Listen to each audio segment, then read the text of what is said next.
आज एक ऐसे राजा की कहानी के बारे में पढ़ते हैं जो अपने पूरे जीवन काल के अंदर उसने दुख के बारे में तो जाना ही नहीं था, और उसका जब स्टैचू लगाया गया तो उसको लोगों के दुख, तकलीफ़ और लोगों की परेशानियों के बारे में देखता है तो उसको कैसा फील होता है। तो इसका जो फर्स्ट क्वेश्चन है that is, why do the courtiers call the Prince the Happy Prince? Is he really happy? What does he see all around him? So its answer is, the courtiers used to call the prince the happy prince because when he was alive he did not know what tears were, for he lived in the palace where sorrow was not allowed to enter. No, he was not happy anymore. When he died, he was made into a statue and placed at a height from where he could see the ugliness and poverty in the city. जो यहाँ पे courtiers थे उनको वो happy Prince क्यों बोलते थे? उस प्रिंस को इसलिए बोलते थे क्योंकि जब तक वो जीवित था उसके महल के अंदर जो दुख है, जो परेशानी है, उसका तो एंटर करना भी अलाउड नहीं था। उसने कभी टीयर्स यानी कि आंसुओं के बारे में तो वो कभी जानता ही नहीं था, क्योंकि उसने कभी अपनी लाइफ के अंदर ऐसा दुख तकलीफ देखी नहीं। बट जब वो उसकी मृत्यु होती है तो उसका एक स्टेचू बना के सिटी के अंदर एक हाइट पे लगा दिया जाता है, और वो स्टेचू से जब अपने शहर की गंदगी, अपने शहर के लोगों की दुख तकलीफ़ें, वो सब कुछ देखता है, उसके अंदर गरीबी देखता है, तो उसको बहुत परेशानी होती है। तो इसीलिए अब वो हैप्पी प्रिंस नहीं रहता, अब वो वैसा खुश नहीं है। Second question is, why does the Happy Prince send a ruby for the seamstress? What does the swallow do in the seamstress house? So its answer is, the seamstress was tired due to overwork. She was so poor that she could not afford to buy oranges for her little sick son. Her son was thirsty. The happy prince saw the poor lady and her son. He felt pity for them. So he sent a ruby for her. The swallow came to the poor woman's house and laid the ruby on the table beside her. The bird fanned the boy's forehead with the wings and flew back to the happy prince. अब यहाँ पे क्या है, जो सेमेस्ट्रेस है क्योंकि वो अपने काम से बहुत ज़्यादा थक चुकी होती है और उसके पास में इतने भी पैसे नहीं होते हैं कि वो अपने बीमार बेटे के लिए ऑरेंजेस खरीद पाए। तो इसीलिए जब वो हैप्पी प्रिंस ये देखता है कि उस गरीब लेडी के पास में उसके बच्चे के ऊपर उसको दया आती है, तो इसीलिए वो स्वेलो के हाथ एक रूबी भेजता है उनके पास में, ताकि वो उनके कुछ पैसों से मदद हो सके उस रूबी से। और वो स्वेलो जाती है उस पुअर वुमेन के घर में, और वहाँ पे उसके पास में जो टेबल होता है वहाँ पे जाके वो रूबी को छोड़ आती है। Third question is, for whom does the prince send the sapphires and why? जो प्रिंस है उसने अपनी आंखों के सफायर्स किसको दिए और क्यों?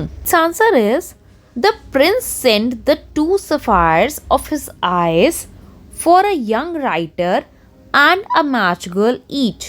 The young writer was trying to finish a play for the director of the theatre, but he was too cold to write any more. There was no fire in the grate, and hunger had made him faint. The happy prince sent one of the sapphires of his eyes to him so that he could sell it to the jeweler, buy firewood and finish his play. The match girl's matches fell in the gutter and got spoiled. She was crying as her father would beat her for this mistake. The happy prince sent the other sapphire to her so that she would not get beaten up when her father sees the gem she has got. Happy Prince के पास में उनकी आंखों में जो 2 sapphires लगे थे, एक को वो यंग राइटर को देता है और दूसरा वो मैच गर्ल को देता है। अब यहाँ पे यंग राइटर जो है वो एक प्ले लिख रहा होता है, ठंड बहुत ज़्यादा होने के वजह से उसके पास में आग जलाने के भी पैसे नहीं होते और ना ही उसके पास में कुछ खाने के पैसे होते हैं, जिसकी वजह से वो लगभग बेहोश हो रहा होता है।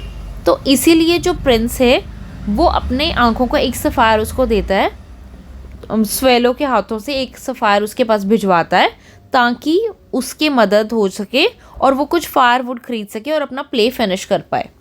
और दूसरा जो है वो मैच गर्ल को देता है, क्योंकि उसके मैचेस जो हैं वो गटर में गिर के गीली हो जाती है और सारी ख़राब हो जाती हैं और वो रो रही होती है, क्योंकि अगर उसके पापा को पता चलता तो वो उसको मारते और बहुत गुस्सा होते। तो इसीलिए हैप्पी प्रिंस सोचता है कि उससे उसकी कुछ मदद हो जाएगी और उसके पापा उसको मारेंगे नहीं।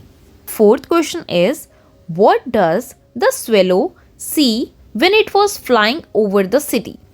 स्वेलो जो है वो क्या देखती है जब वो शहर के ऊपर से उड़ती है? तो it's answer is, when the swallow flies over the city it sees the sharp difference between the lives of the rich and the poor. He sees the rich making merry in their beautiful houses while the beggars were sitting at the gates. He flies into the dark lanes and sees the white faces of the starving children looking out listlessly at the black streets. कि जब swallow शहर के ऊपर से उड़ती है तो वो देखती है कि शहर में दो भागों के में बहुत ज़्यादा डिफरेंस है, अमीर और गरीब के अंदर। जो अमीर हैं वो तो अपने घरों के अंदर आराम से खुशी मना रहे होते हैं, बट जो गरीब हैं उनकी बेचारी उन अंधेरी गलियों के अंदर जो बच्चों के चेहरे हैं उन पे भूख जो है वो देखी जा सकती थी। और वहाँ पर बेगर्स जो हैं वो गेट के पास में बैठे हुए इंतज़ार कर रहे होते कि कोई उनकी मदद कर दे। तो ये दो जो डिफरेंस है दोनों के बीच में, अमीर और गरीब के बीच में, वो स्वेलो देखती है। Fifth question is, why did the swallow not leave the prince and go to the Egypt? Swallow जो है वो प्रिंस को छोड़ के इजिप्ट क्यों नहीं जाती है? Its answer is, at first the swallow was willing to go to Egypt just after discharging his duty properly, but when he saw the prince had become blind after giving away his sapphires to the needy, the swallow decided to stay with the prince as he was so touched by his kindness. जो swallow है वो Egypt जाने वाली थी अपने दोस्तों के, but जब वो देखती है अपनी ड्यूटी पूरी करने के बाद जब वो देखती है कि प्रिंस के पास में तो अब अपनी आंखों के जो दोनों सफ़ायर थे जिसे वो देखता था वो नहीं है, यानी कि प्रिंस अब अंधा हो चुका है, तो इसलिए वो सोचती है और प्रिंस के दया भाव को देखते हुए कि उसने लोगों की कितनी मदद की, वो ये सोचती है कि नहीं, मुझे प्रिंस के पास ही रुकना चाहिए। Sixth question is, what are the precious things mentioned in the story? Why are they precious? So its answer is, the precious things mentioned in the story are the leaden heart of the happy prince and the dead bird. They are precious because they are generous and kind. The happy prince sacrificed the ruby of his sword and even went on to sacrifice his sapphire eyes and became blind. He kept giving away the gold leaves of his statue to be helpful to the poor and needy. The bird sacrificed his wish of going to Egypt with his friends and stayed with the happy prince instead.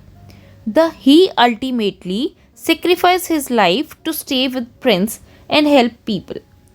अब यहाँ पे बोला गया है कि कौन सी precious चीज़ों के बारे में स्टोरी के अंदर बताया गया, तो उनमें से एक थी जो हैप्पी प्रिंस का दिल था और दूसरा था वो डेड बर्ड। क्योंकि हैप्पी प्रिंस ने अपनी सारी चीज़ें उसकी स्टैचू पे लगी हुई, जैसे स्वॉर्ड के ऊपर लगा हुआ रूबी, अपनी आंखों के दोनों सफ़ायर्स और उसके स्टैचू पे लगे हुए गोल्ड लीव्स भी गरीब और बेसहारा लोगों की मदद करने के लिए दे दिए थे।